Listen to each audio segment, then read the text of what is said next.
From the opinion pages of the Wall Street Journal, this is Potomac Watch. Special counsel Jack Smith issues a new indictment against Donald Trump for seeking to overturn the 2020 election following the Supreme Court's ruling on presidential immunity. How much did the special counsel rewrite the charges, and what will be the impact on the presidential race? Plus, Kamala Harris will sit down for her first extended interview since becoming the Democratic presidential nominee. Will it be her last interview until Election Day? Welcome, I'm Paul Gigot with the Wall Street Journal editorial page. I'm the editor, and here is our daily Potomac Watch podcast. I'm here today with my colleagues Kyle Peterson and Bill McGurn, political and legal analyst extraordinaire. Kyle, let's first get to this Jack Smith superseding indictment, as it's called. You've read the document, as have I. How different is it from the first one? Well, let me start with the size. The original was 45 pages and had 4 crimes and laid out a pretty sweeping narrative on Donald Trump's conduct in trying to overturn the 2020 election. The superseding indictment is 36 pages, so it's 9 pages shorter. It includes the same 4 alleged crimes. And the main thing that Jack Smith has done, in my mind, is take out some of Trump's conversations with Justice Department officials in response to the Supreme Court's immunity ruling on presidential immunity for official acts recently this summer in a case called Trump v. U.S. And just to lay out what went on here, in the lead up to January 6, 2021, there was an official at the Justice Department that wanted to get himself appointed acting attorney general and to send out some specious fraud warnings to states. And Trump didn't go along with that in the end, but this was in the original indictment. And the main thing gone here now is the sense that Congress in criminal law has any place in second guessing president's decisions, personnel decisions in a cabinet agency. So conversations between a president and his direct appointees is pretty clearly under Trump v. U.S. protected from criminal prosecution. Okay, that's clear. So he's taken that evidence out, but he hasn't changed any of the underlying charges, right? Those are still in there, all 4 of them. So he's just taken that bit of evidence out. But that was so clear in the Trump v. U.S. ruling. He had to do that because that wasn't going to pass muster under any kind of lower court scrutiny. And remember, Trump v. U.S. remanded the case back to the trial judge, Tanya Chutkan, to consider how the charges should be read in light of the immunity decision. But to my mind, Kyle, the big news is what's still in the indictment. Right, because he left in Trump's conversations with Vice President Mike Pence, his effort to pressure Pence to reject President Biden's Electoral College votes on January 6th, including in private conversations between the president and the vice president in the Oval Office, presumably on January 5th. And this is interesting because the Trump v. U.S. immunity decision goes through the executive immunity and the vice president's dual role, because he is a chief advisor to the president of the United States, but he is also the presiding officer of the Senate, and that is not an executive function. But the opinion by the majority, by the Chief Justice John Roberts, says, well, on the other hand, the vice president's vote in the Senate, casting a tie-breaking vote, might be key for confirming nominations of the president, passing laws that the president has proposed. And so it is really difficult to tease this out, and we will remand that question also back to the district court. And so one way to read that is just a simple judicial explanation that this is complicated and we'll let the district court figure it out. Another way to read that is as a implicit, polite suggestion to Jack Smith that this is going to be complicated and require a lot of litigating, and it's not a sure thing. So his decision to move forward on this anyway suggests to me that he has lost none of his aggressiveness, that he wants to push the boundaries of the separation of powers, what he is allowed to charge the now former president of the United States with. And maybe it will take another case working its way up to the Supreme Court to decide this. The ruling opinion said that conversations with Pence, a vice president, are likely to have presumptive immunity, not absolute immunity, but presumptive, which means that the burden of proof that they aren't immune has to fall on the Justice Department, who's bringing the criminal case. So the burden of proof in any proceeding that Chutkan has will have to be with Jack Smith to say, here's why it's not immune. And I think the conversations with Pence, I think that's a very hard case to make. Because remember, these are conversations between the president and the vice president. And it's very hard to tease out what, in fact, any conversation with somebody like that is somehow immune and others isn't. You're going to break that down into paragraphs or sentences or subject areas. I think that's a very hard case to make. Bill, you've looked at the superseding indictment too. What strikes you about it? The same thing. I mean, the great irony, it seems to me, is that he's charging Trump with trying to affect the outcome of the election illegally in this case, when it seems very clear that what he's trying to do is affect the outcome of this election. The only reason for the rush to get this heard soon is to affect the outcome. Bill, do you mean to bring this superseding indictment now? Yeah, to bring it now.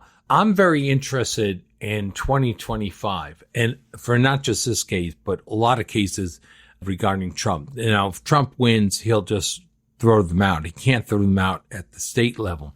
But it'll be interesting to see if he loses.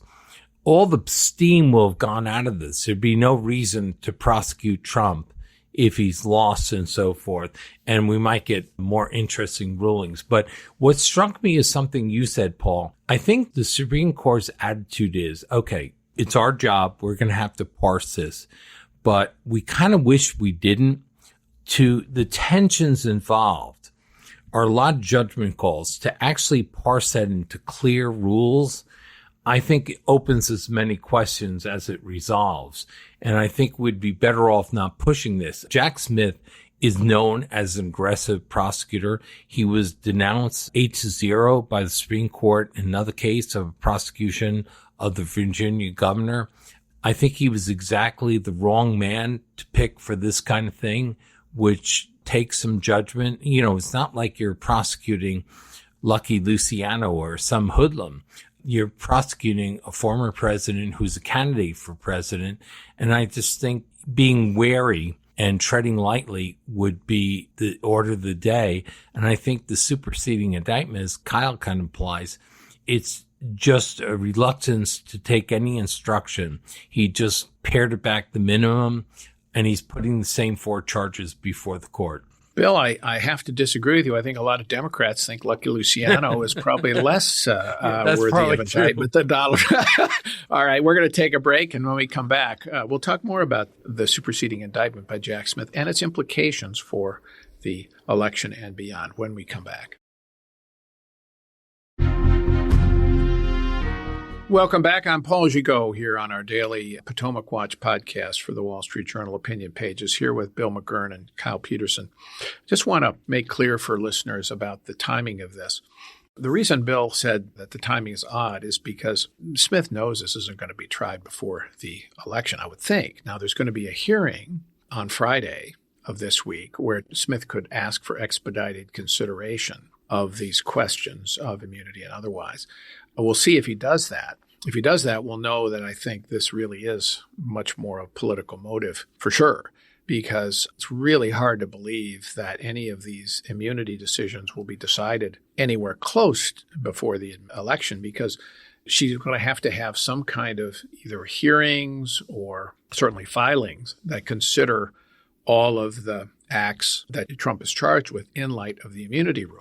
So then let's say she rules that some are in, some are out. You could get appeals both ways going up the chain, and that would go to the appellate court and then maybe all the way to the Supreme Court. And that's not going to be resolved until 2025. So bringing this superseding indictment now strikes me as unnecessary. I agree with that. The timing is strange, to say the least. 69 days before the 2024 election, dropping this superseding indictment. I don't see what the case for urgency is, because as you lay out, all of these immunity decisions by the district court judge, my understanding is, are appealable up to the Supreme Court again before the criminal trial takes place. So if absolutely, if the judge rules that this conduct by President Trump on these elector certificates from some states. That's private conduct of his as a presidential candidate. That's appealable up to the Supreme Court. If she rules that there's no intrusion on executive powers by treating Trump's and Pence's conversations about January 6th as non-immune, that's appealable up to the Supreme Court. So the fate of this case, and Jack Smith knows this, depends on the election. And it's strange to me because I don't understand if he's intending to run this all the way through the tape on 11:59 a.m. on the morning of President Trump's inauguration again on January 20th. I don't think there's any doubt he'll run it right up to 11:59 if he has to. But it does, I think, bolster the case that President Trump is making that the actions that the prosecutorial team is taking are driven by politics. Because if Trump loses the election, Jack Smith is going to have all the time in the world to pursue this case. And, doing the superseding indictment after the election, if that adds 2 months to the timeline, it's not going to make any difference on the back end. A couple of other interesting points here. The superseding indictment bill, it refers to Trump several times as the candidate as part of the indictment, which of course he was. But Smith seems to be, with that use of language, suggesting that Trump as a candidate could somehow be separated from Trump as president. Of course, he was both at the time. And because I think Smith is trying to draw the line that says, well, he's not immune from behavior as a candidate, and that isn't official presidential actions. But again, that is going to be a very hard, difficult line, I think, to draw. And my guess is that Trump could win on that point. He also, Smith keeps including in the superseding indictment Trump's conversations with members of Congress about the alternative electors in states. Really? Conversations with members of Congress? Now, don't get me wrong. I am not at all condoning Trump's behavior with any of this. It was outrageous. It was disgraceful. He did try to overturn the election, and there's no question about it. That raises real doubts about whether you can trust Trump to honor a future election result, in my view. And it's one thing to consider when you're deciding who to vote for. But my issue is with the use of lawfare in the criminal system to disqualify a candidate for president. And I think that that is very problematic for reasons we've talked before, not least because once you've opened this as a precedent, everybody that wants to do it and probably will. I agree with you. Also, your point that it should be taken into consideration by voters. I think the voters see it for what it is, and it's part of their decision when they go into the voting booth. All the voters, they know who Donald Trump is. They know what he did. And what Jack Smith is alleging, maybe they don't know the fine points of law and the distinctions that he's trying to make, as you point out, between candidate Trump and President Trump. But they know largely what he's been accused of and these cases against him. And it's factoring into their judgment. And I think our system of self-government is based on the collective wisdom of the people. Let the people decide when it's a hard decision. I think it's very dangerous if we're going to let a prosecutor like Jack Smith take a candidate out like this. And I think a lot of people don't like it. And that's one reason we're where we are now with Trump locked in basically a tie in the polls against Kamala Harris. It's extraordinary when you think of all the baggage he carries into this race, that's where we are. But I think it reflects that the American people have the same view you do, a very dim view of all the people using lawfare, using the law to go after and destroy an opponent for political reasons. And people don't like it.